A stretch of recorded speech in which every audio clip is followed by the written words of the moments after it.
자, 세계 최강 해상 작전 헬기 시호크에 우리가 개발한 대잠 어뢰 청상어가 탑재됩니다.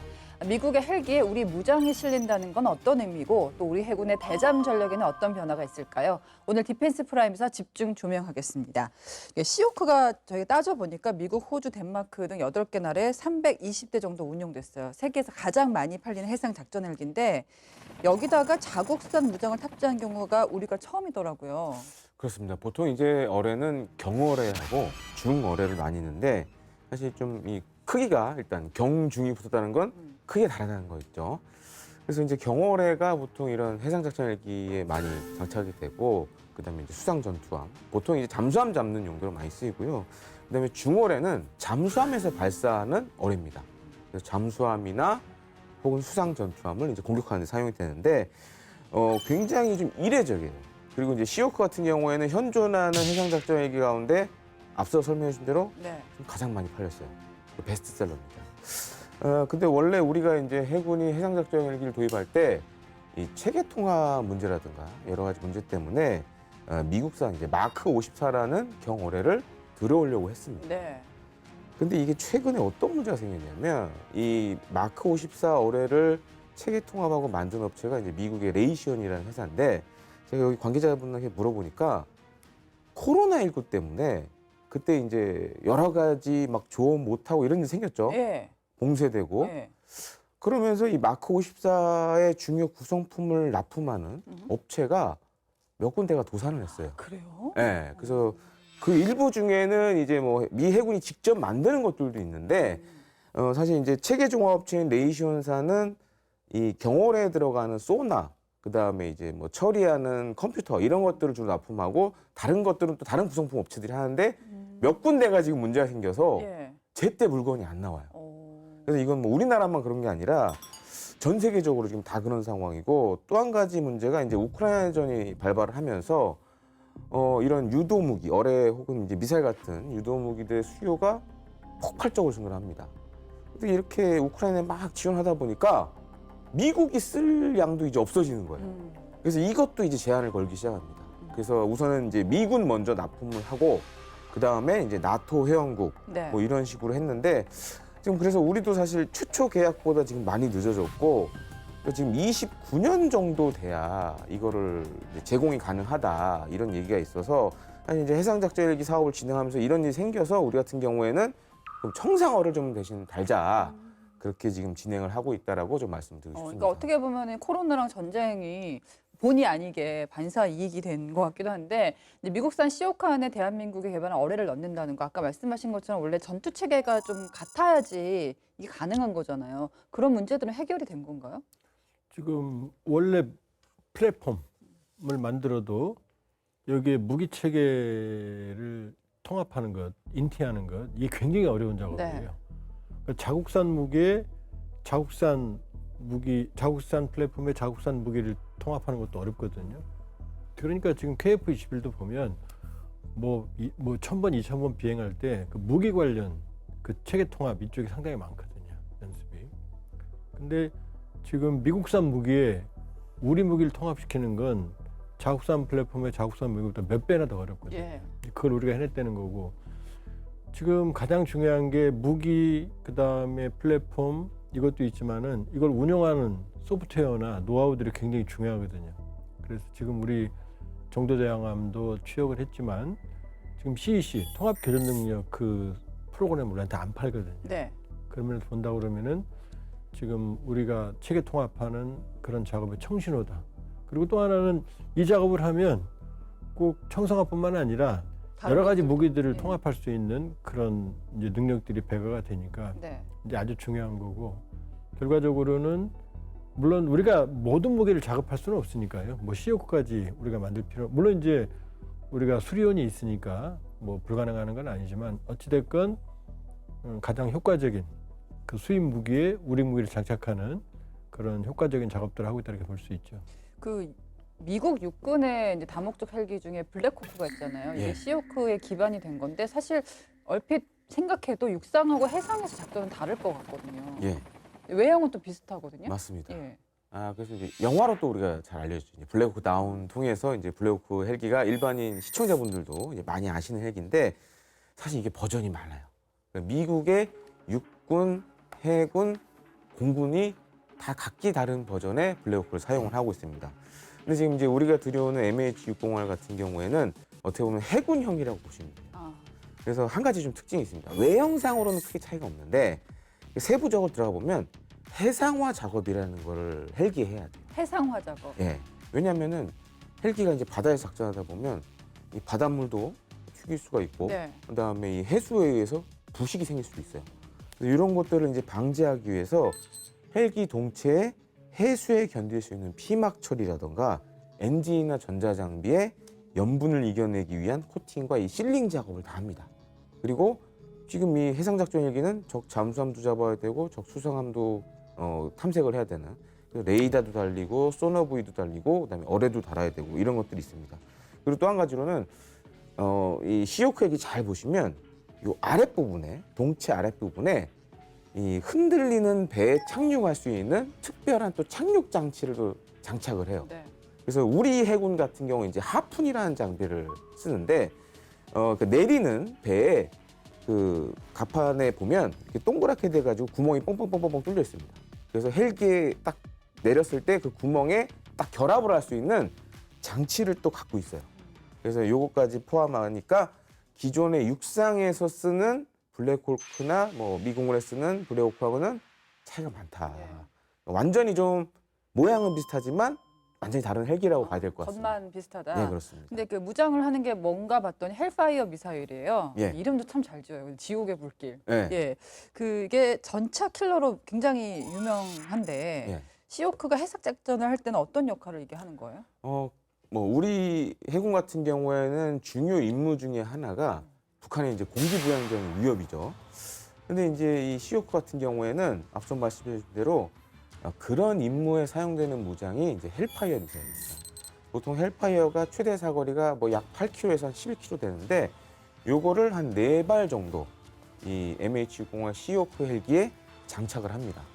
그래서 예를 들어서 이제 북한의 공기부양정이 서해상에서 갑자기 뭐 도발을 한다.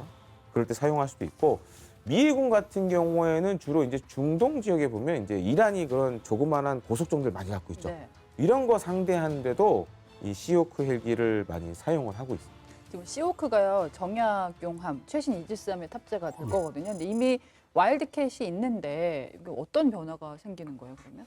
우리 대잠 헬기의 눈물겨운 역사를 예. 보면은요. 처음에 알로에트로 시작합니다. 프랑스제. 그다음에 링스, 그다음에 와일드캣, 그다음에 시오쿠까지 오는 거거든요. 그러니까 시오쿠가 이제 현재까지는 대잠 헬기의 끝판왕이다.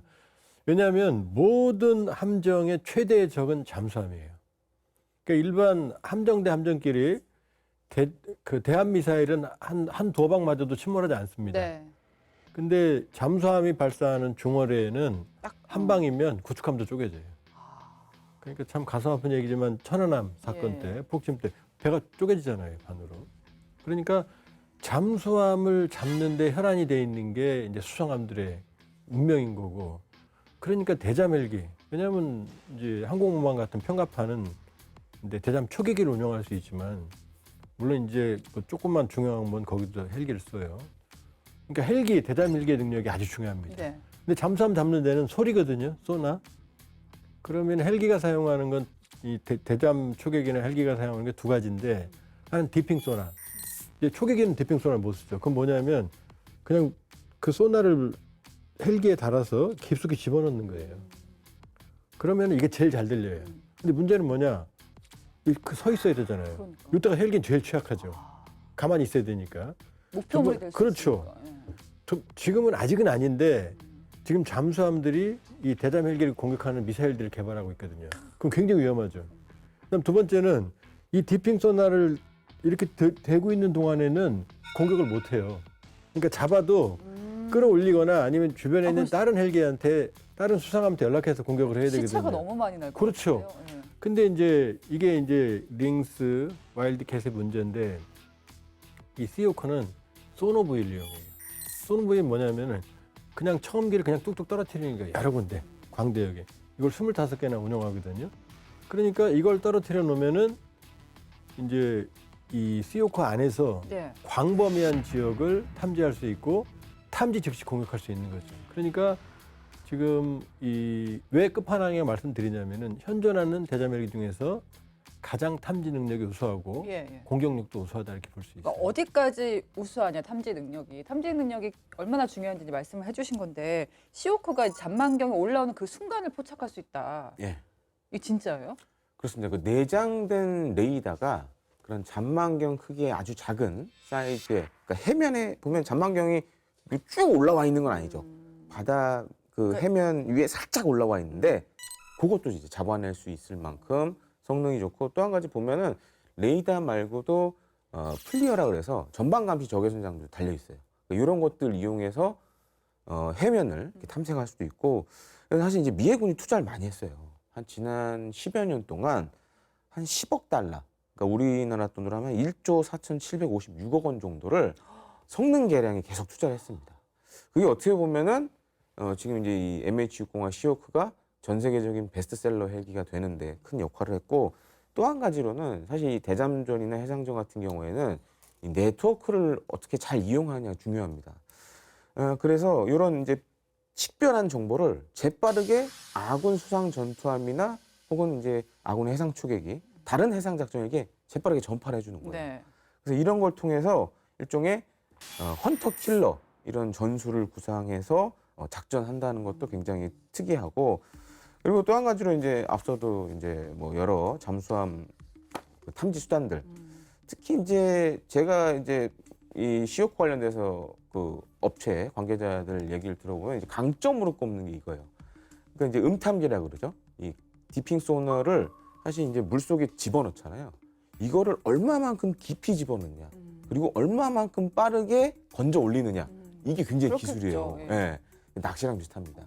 아, 낚시를 그렇죠. 안 해봤는데 리를 쫙 잡아 풀었다가, 탁 바로. 예. 예. 그래서 요게 그 다른 헬기들은 좀 느려요.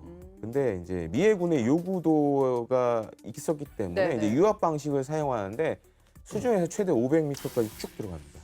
그리고 뭐 앞서 제가 말씀드렸지만 뭐 이런 디핑 소나 레이더, 그다음에 플리어를 이용해서 일종의 다중 센서로 이제 작동을 하는 거죠. 그래서 일반적인 해상 작전 헬기 대비 한 4배 네. 이상의 높은 탐지 성능을 갖고 있습니다. 아까 저희가 초반에 청상어가 어떻게 하다가 시오크에 탑재됐는지 그 스토리를 쫙 풀었잖아요. 근데 원래 보니까 미국산 대잠어뢰 MK54가 탑재됐었거든요. 예. 근데 이 상황적인 면 때문에 청상어가 들어간 건지 아니면 성능 면에서도 좀 우수한 게 있는 건지. 이렇게 보시면 돼요. 네. 우리가 K9을 노르웨이도 팔았고 이집트에도 팔았거든요. 그럼 노르웨이는 추운 나라죠. 이집트는 더운 나라죠.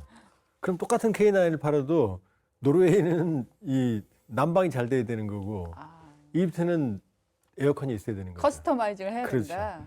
그러니까 지금 미국제 무기는 미국의 작전 요구사항에 맞게 만들어진 거예요. 물론 어느 경우든 쓸 수 있는 일반 범용성은 있죠. 네. 그러나 한반도 해역은 지금 태평양하고 다르잖아요. 서해 같은 경우, 남해 같은 경우 이런 데는 해안선도 복잡하고 수심도 낮고 그다음에 난청, 소음이 많아요. 그러니까 한반도에 특화된 작전 요구 성능을 그대로 반영했다고 보시면 되는 거고, 첫 번째. 두 번째는 청상어가 MK54보다 최근에 개발됐잖아요. 그러니까 우리가 가지고 있는 전지계 전자 반도체 이런 능력들이 집약된 거죠. 그러니까 사거리라든지 어떤 목표 추적이라든지 모든 면에서 앞서 있는 거죠. 그럼 뭐 그 모든 면에서 앞서 있다고요? 비슷한 정도가 아니고? 그렇게 말해야 돼요, KFN에서는. 상당히 우수한. 그러니까 한반도 해역에서는 그럼요. 특화됐다. 한반도 해역에서 작전만 놓고 볼 때는 우리가 MK54보다 만족했던 월등히 뛰어나다 이렇게 볼 수 있어요. 한반도를 한정했을 그렇죠. 경우에는. 근데 해전에서 뭐 말씀하신 것처럼 어뢰가 쏘면 얼마나 무서운 결과를 낳는지 말씀을 해주셨는데 이게 우리나라가 경어뢰를 자체 제작한 게 세계에서 7번째더라고요. 맞습니다. 대단한데 그동안 히스토리를 좀 짚어볼까요? 최초에는 이제 미국에서 들여온 경어뢰를 좀 우리 해역 환경에 맞게 개조해서 좀 사용을 했었어요. 그러다가 1995년부터 한 10년 동안 이제 청상어 어뢰를 경어뢰를 이제 개발을 했고, 근데 앞서 이제 조한범 박사님도 얘기해 주셨지만 이 어뢰는 사실 이제 그 해양 환경에 따라서 그 이 난이도가 굉장히 큽니다. 그러니까 미국은 어떻게 보면 약간 이제 글로벌 스탠다드로 만드는 거고 우리는 잘 보시면 동해, 서해, 남해가 다 달라. 다 달라요. 바다가 좁은데도 네. 네, 태평양과 비면 좁은데도 다 달라요. 다 달라요. 그럼 굉장히 특수한 환경이에요. 그러다 보니까는 이제 이런 청상어와 같이 우리 독자적인 어뢰가 필요하다라고 생각을 했고 그 다음으로는 이제 청상어가 날아가기도 합니다. 예? 날아다니기도 해요. 어. 그래서 지금 이제 우리 뭐 구축함이나 이런데 이제 홍상어라고 달려 있는데 홍상어가 잘 보면 이제 청상어를 약간 개조해서 먼 거리에 있는 잠수함을 타격할 수 있도록 일종의 미사일 같이 이제 변신을 시킨 거예요.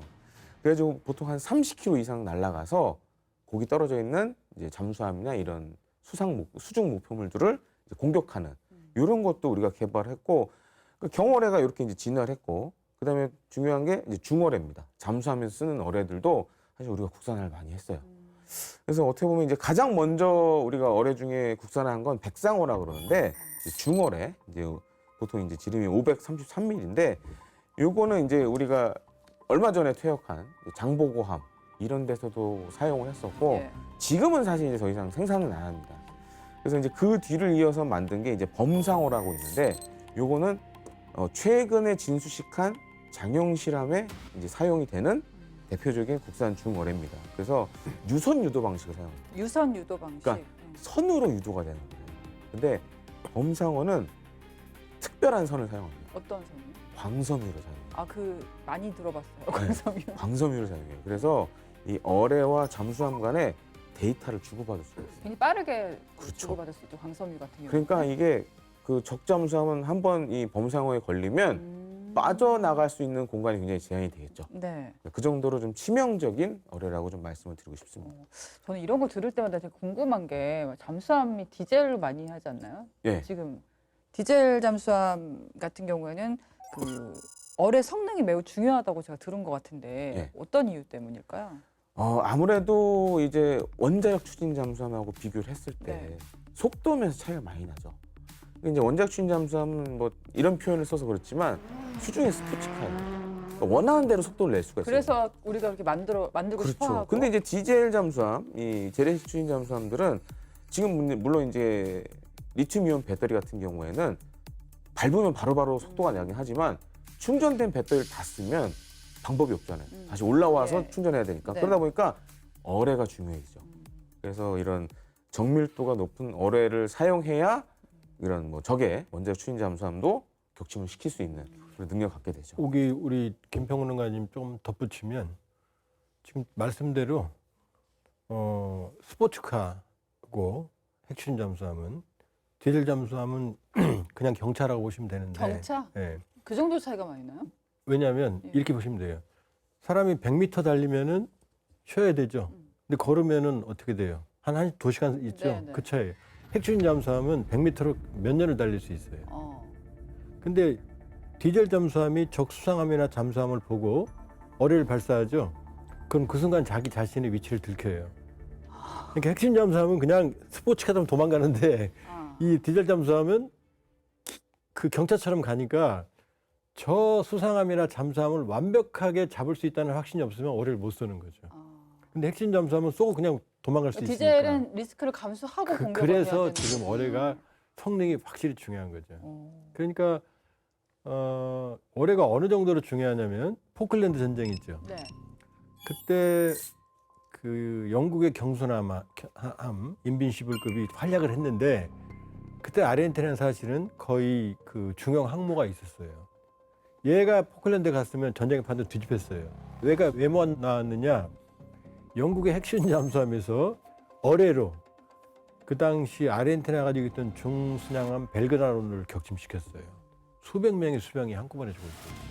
그 다음부터 아르헨티나 항공모함은 방콕 밖으로 못 나왔어요. 네. 그 정도로 어뢰가 중요한 거예요. 그렇군요. 지금 신형 경어뢰 개발 1,500억 원을 투입했다고 들었는데 어떤 부분에 좀 포커스를 맞춰서 개발을 하고 있을까요? 어뢰는 끊임없이 개발해야 되고요. 계속요? 예, 왜냐하면 지금 여러 가지 면에서 이제 동북아 한반도 중심 해역은 세계 잠수함 대전이 된다. 왜 안 그래도 중국은 핵심 잠수함이 이미 있고 일본은 잠수함 대국이에요. 디젤에서는 거의 최정상급이거든요. 우리도 마찬가지지만 우리가 핵심 잠수함을 가지게 되면 이제 잠수함 대전을 자극하게 돼요. 어쩔 수가 없이. 그러면은 어뢰의 성능이 결국은 잠수함을 잡는 건 어뢰거든요. 어뢰의 성능이 그것이 잠수함에 달려있든 항공기에 달려있든 아니면 수상함에 달려있든 그러려면 지금 아까 지금 이 백상어에서 범상어로 지금 중상어도 바뀌잖아요. 그럼 청상어도 지금 끊임없이 개발해야 되는 거죠. 아까 말씀드렸지만 그냥 멀리 있는 데까지는 날아가서 그 다음에 낙하해서 쏘는 그 사거리도 길어져야 되는 거고 그 다음에 유선 유도에서도 방식도 개선돼야 되는 거고 탐지력도.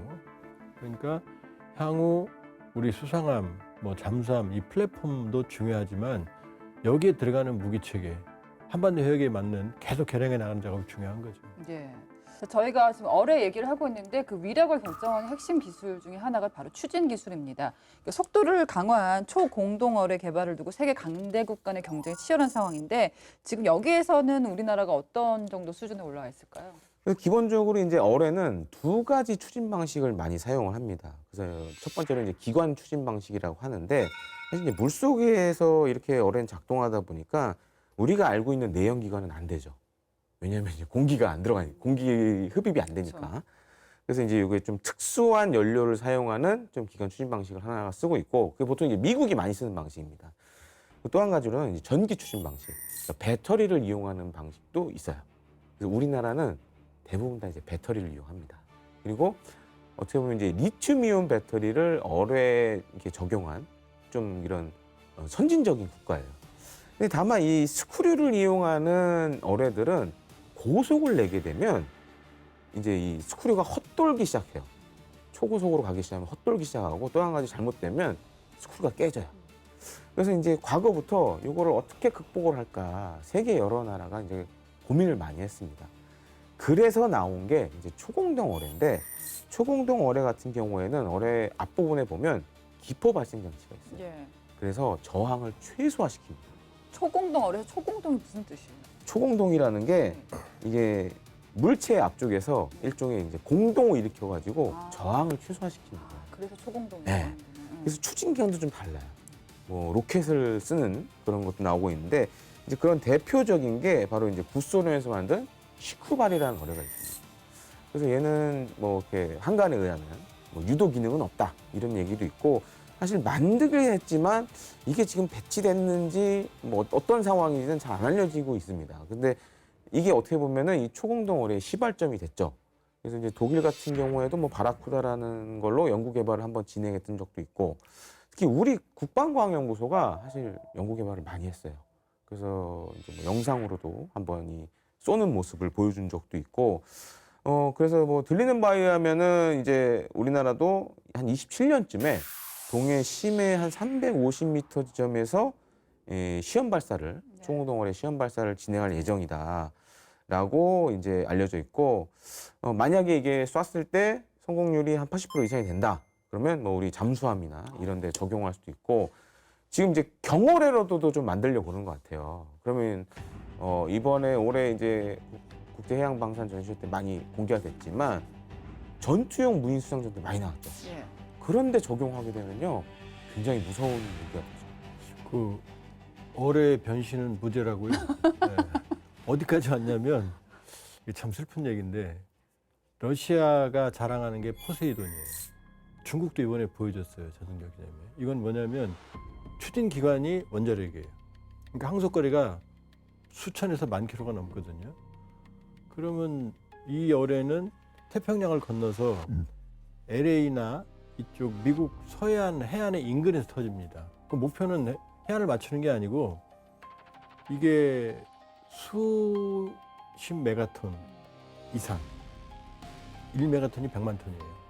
히로시마에 떨어졌던 게 1.5킬로톤, 15,000톤이거든요. 1메가톤이 100만 톤이라는 얘기거든요. 한 50에서 거의 100메가톤을 터뜨리면 쓰나미가 일어나요. 그러면 그 쓰나미 높이가 거의 500m가 넘어요.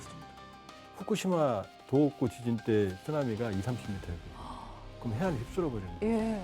그게 지금 어뢰가 거기까지 지금 개발되고 있습니다. 우리가 생각한 거 이상으로. 그 이상입니다. 네, 그러니까 이 어뢰는 사실은 이제 게임 체인저가 될 수 있는 그러니까 항공모함도 어뢰 한 발이면 불능화가 되거든요. 오늘 어뢰를 너무 띄우는 거 아니에요?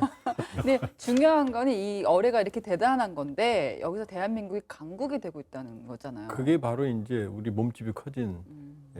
그 상징이죠. 깊은 바닷속 잠수함이 바다를 가르며 나아갑니다. 잠시 후 목표물을 향해 어뢰가 발사되는데요. 놀랍게도 어뢰 안에는 사람이 타고 있습니다. 목표물의 위치가 확인되면 오로지 계기판만 보며 조종해 나아가는 인간 어뢰. 할 수 있는 건 전진뿐. 돌아올 수도 도망칠 수도 없습니다. 그 이름은 바로 가이텐. 사람이 직접 어뢰를 몰고 가서 함께 자폭하는 인간 어뢰입니다. 태평양 전쟁 말기 미드웨이 해전을 기점으로 전선에서 열세에 몰린 일본군은 전세를 반전시킬 방법이 필요했습니다. 기존 재래식 어뢰의 명중률마저 떨어지자 특수병기를 실전에 투입하기로 하는데요. 다시 전쟁의 승기를 가져오겠다는 의지를 담아 만든 인간 어뢰 가이텐. 이 구상을 처음 제안한 이들은 젊은 장교들이었습니다. 잠수함 비밀기지 탑승원이었던 구로키 히로시 대위와 니시나 세키오 중위는 전황을 바꿀 방법으로 사람이 조종하는 어뢰로 미군 함정을 기습 공격하는 방법밖에 없다 주장했는데요. 그리고 1944년 8월 가이텐은 정식 무기로 채택됩니다. 애초 가이텐은 목표 위치까지 도달한 뒤 승조원이 탈출하는 방식으로 운용하려 했는데요. 그러나 계획은 실현되지 못했습니다. 가이텐은 당시 일본 해군이 운용하던 93식 어뢰를 개조해 만들었는데요. 93식 어뢰는 한때 전쟁에서 큰 활약을 했지만 연합군의 대응력이 강화되면서 점차 애물단지가 되었는데요. 일본 해군은 넘쳐나는 93식 어뢰를 내부해서 조종이 가능하도록 개조해 가이텐을 완성했습니다. 그러나 개조 과정에서 너무 많은 폭약을 탑재해 문제가 됐는데요. 폭약의 무게가 앞쪽으로 쏠려 명중률이 떨어졌고 결국 목표물에 최대한 가까이 갈 때까지 조종이 필요했습니다. 문제는 이뿐만이 아니었습니다. 무인 어뢰를 급조했기 때문에 수많은 회로와 계기판이 엉켜져 있어서 조작이 어려웠는데요. 후진이 불가능했을 뿐 아니라 장시간 운항 시 내부에서 유독가스까지 발생했던 것으로 전해집니다. 가이텐 작전에 동원된 훈련병은 무려 1,300명이 넘었는데요.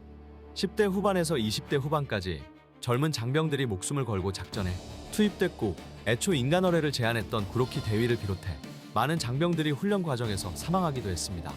1944년 11월 가이텐 작전이 시작됐습니다. 먼저 가이텐 4대를 실은 잠수함이 야마구치현의 한 항구에서 출항했는데요. 12일 뒤 이들은 태평양 미크로네시아에 정박 중이던 미 해군의 유조선을 격침하는 데 성공합니다. 예상치 못한 공격에 미국은 충격을 받았는데요. 바닷속에서 은밀하게 전개된 인간 어뢰의 공격은 폭탄이 실린 전투기를 몰고 돌진하는 가미카제 특공대보다 더 위협적으로 느껴졌다고 전해집니다. 미군은 대응 태세를 높이고 레이더와 소나 체계를 강화했는데요. 향상된 탐지 능력을 바탕으로 가이텐이 돌격하기 전에 일본 잠수함을 제압했습니다. 전쟁이 끝날 때까지 가이텐이 격침에 성공한 건 총 3차례에 그쳤는데요. 가이텐 작전으로 희생된 숫자에 비해 미미한 성과였죠. 80년이 흐른 지금 야스쿠니 신사를 비롯해 일본 곳곳에 당시 작전에 쓰였던 가이텐의 흔적이 남아있는데요. 인간 어뢰, 승리의 눈이 먼 무모한 작전은 어떻게 기록돼야 할까요? 그리고 먼 미래, 역사는 이 사실을 어떻게 기억할까요? 지금까지 딥하고였습니다. 스펜스 프라임 오늘은 우리 해군의 해상 작전 헬기 전력 변화를 살펴보고 있습니다. 자, 우리 해군이요 본격적으로 해상 작전 헬기를 운용하기 시작한 게 1970년대더라고요. 1970년대면 아직도 우리가 개발이 되고 있는 상황이었잖아요. 예, 다른 뭐 중요한 예, 문제들도 예. 많았을 텐데 이 해상 작전 헬기를 도입하게 된 상황적인 배경이 있었을 것 같아요. 일단 70년대는 자주국방의 첫 출발, 박정희 정권 때. 그때 모든 게 시작됩니다. 그러니까 참수리 고속정을 우리 손으로 만들기 시작할 때고, 그리고 대잠 헬기의 필요성은 우리의 숙명인 게, 북한은 척수를 보면 잠수함 대국이에요. 한 7, 80척 되거든요. 그러니까 로미오급부터 시작해서 7급, 상어급, 연어급까지 치면은. 근데 우리는 최초의 잠수함이 나온 게 1990년 장보고 지금 퇴역 이제 수순 밟고 있죠.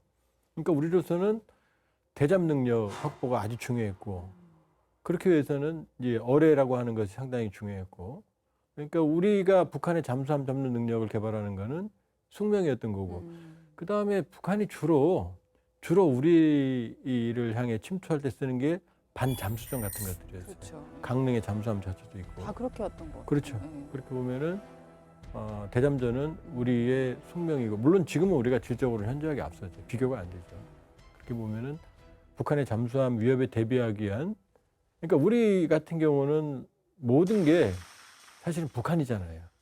그러니까 조금 이 얘기가 좀 빗나가지만 울산급 같은 경우도 1,500톤급이지만 대공 미사일이 없었어요. 무조건 한 과무장이라고 할 정도로 70mm 한 포두면 30mm, 40mm 부포. 그럼 왜 그러느냐? 북한의 고성적 위협에 대응하기 위해서. 고속정을 격침시키려면은 강력한 화력이 필요했거든요. 마찬가지로 우리의 대잠전 능력을 개발하다 보니까 어뢰도 차근차근 발전하기 시작한 거죠. 근데 알로에트 3 해상 작전 헬기 도입하고 나서 그냥 도입만 한 게 아니라 실제적으로 활약도 했어요. 예, 북한의 간첩선을 격침했다. 맞습니다. 예. 저도 이제 사실 저도 70년대생이다 보니까 아, 그러신가요? 예. 어렸을 때 그 기억을 좀 더듬어 보면 네. 저 때도 간첩선 얘기가 있었어요.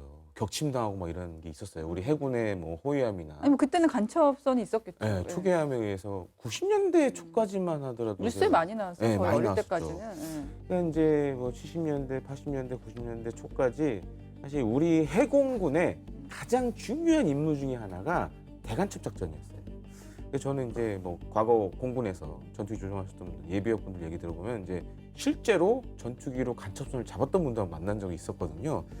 그러니까 우리 해군도 당면 과제가 그거였습니다. 그래서 해상작전 헬기를 도입한 배경 중에 하나가 간첩선을 어떻게든 잡아야 되는데 그러려면 헬기가 필요하다. 그래서 이제 해상작전 헬기를 도입을 했는데 1983년 8월 13일이었습니다. 당시 이제 해군의 구축함 강원함에서 레이더로 이상 선박을 발견한 거예요.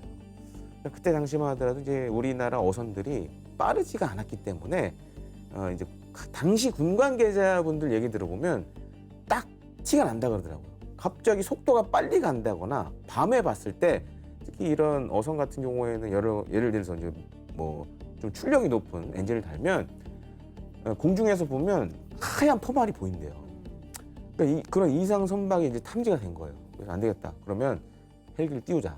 그때 당시 마침 이 강원함에 이 알루에 3 헬기가 있었던 거예요. 그래서 이게 이륙을 해서 이 당시 이제 추적하던 간첩선은 나중에 봤더니 엔진을 이제 4개를 장착한 한 시속 40노트의 속력으로 막 이렇게 달려가고 있는데 당시 이제 앞서도 우리 조한 박사님 얘기했지만 우리 해군 구축함들은 다 기어링급이었어요. 2차 세계대전 때 쓰던 이걸 또 개조해서 쓰던 거였는데 기어링급 구축함들은 좀 지금 구축함들하고 좀 차이가 있습니다.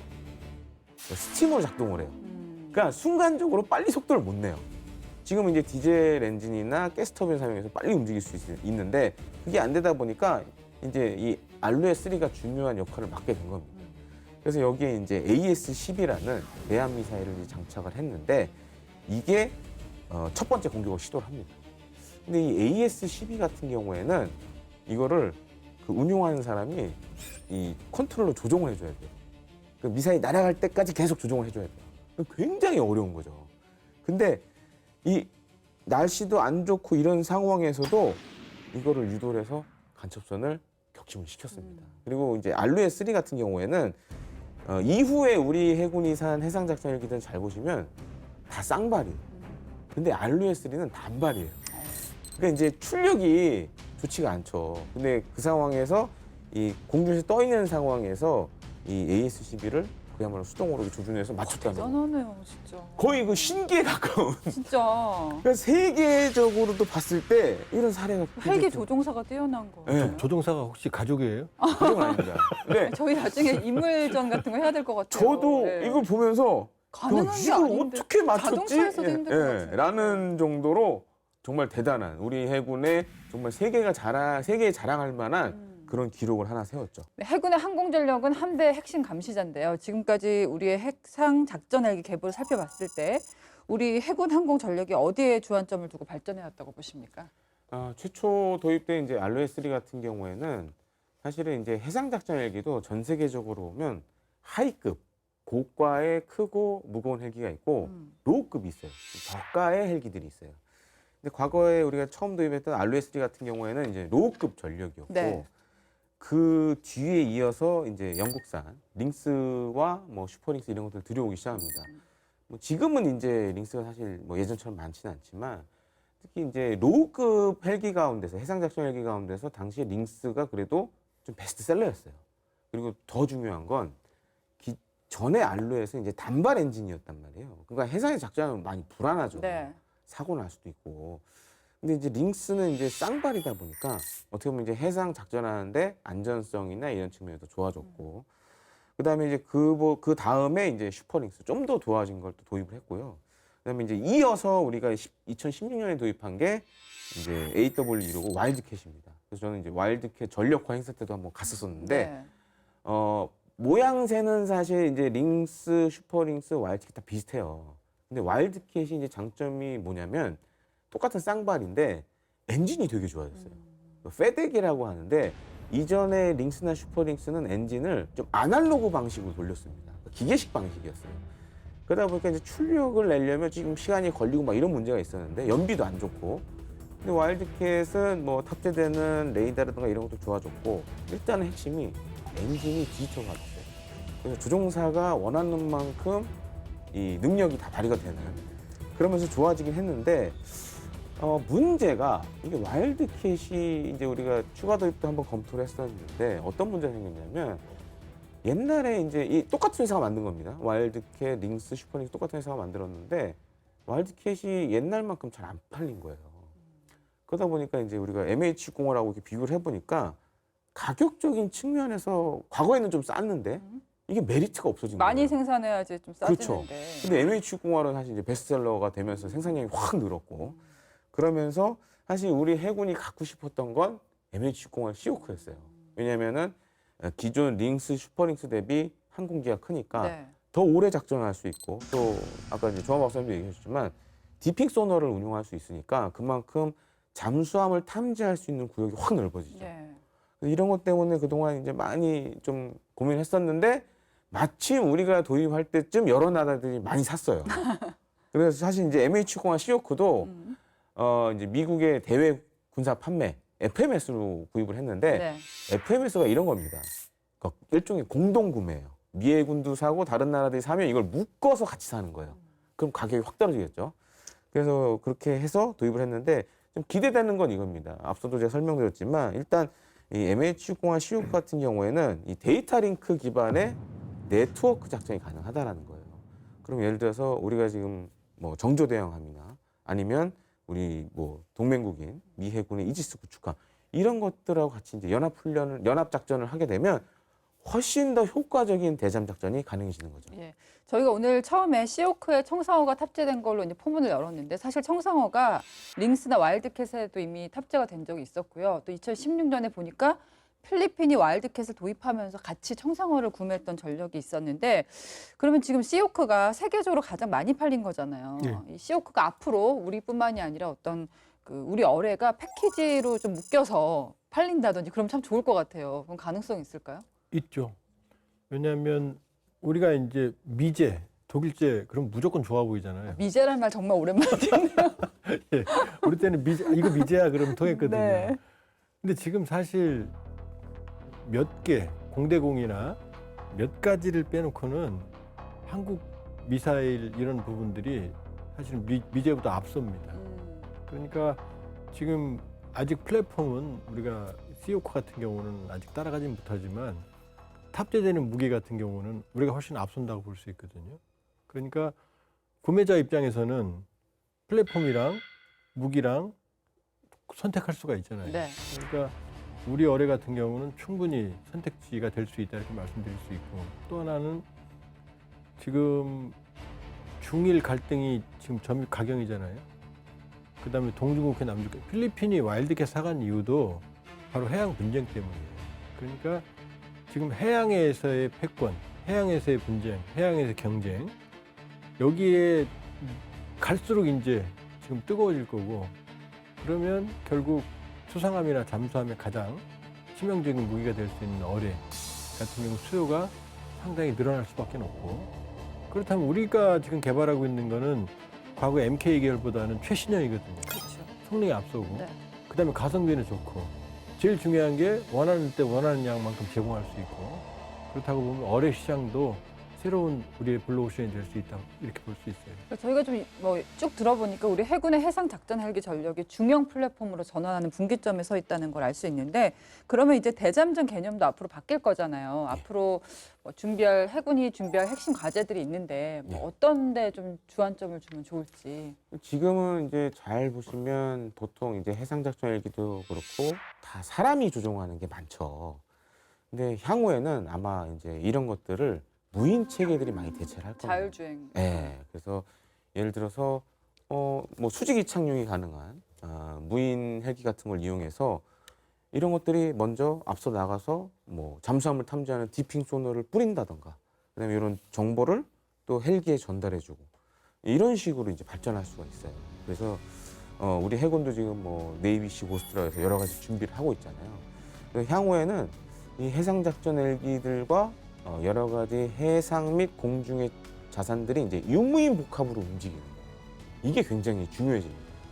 그래서 지금 이제 어떻게 보면 이제 청상어가 약간 그런 단초를 끊었다고 생각하시면 돼요. 향후에 우리가 할 건 뭐냐면 이제 MH공항에 들어오면 우리가 만든 뭐 무인기라든가 무인 수상정을 연결하는 네. 체계 통합하는 것도 우리가 장기적으로 이제 생각해봐야 될 과제가 아닌가 생각됩니다. 네. 조한범 박사님은요? 뭐 비슷한 얘기입니다. 지금 정조대왕함 이번에 우리가 세계 최고 맞습니다. 맞는데 미국이 CEC는 안 팔았거든요. 통합교전 능력. 이건 뭐냐면 우리 김평론가님이 말씀하신 다양한 플랫폼들이 수집한 정보를 통합해서 쓰는 거예요. 그러니까 이런 통합할 수 있는 소프트웨어죠. 그러니까 몸은 충분하다. 지금은 이제 뭐 정조대왕함, 그다음에 3,600동 중잠수함까지, 그다음에 이제 KDDX까지 우리가 확보할 거고, 그러면 바로 소프트웨어 부분에 신경을 써야 되는 거고, 결국 이제 전쟁은 AI 시대로 접어들었다. 그러니까 AI를 과연 우리가 가지고 있는 능력과 얼마나 결합하느냐, 네. 이런 부분들은 향후 이제 우리 해군의 숙제가 되겠죠. 네. 네, 디펜스 프라임 오늘 준비한 내용은 여기까지입니다. 저희는 매주 금요일 밤 10시 KFN에서 여러분 찾아뵙겠습니다. 시청해주신 여러분 고맙습니다.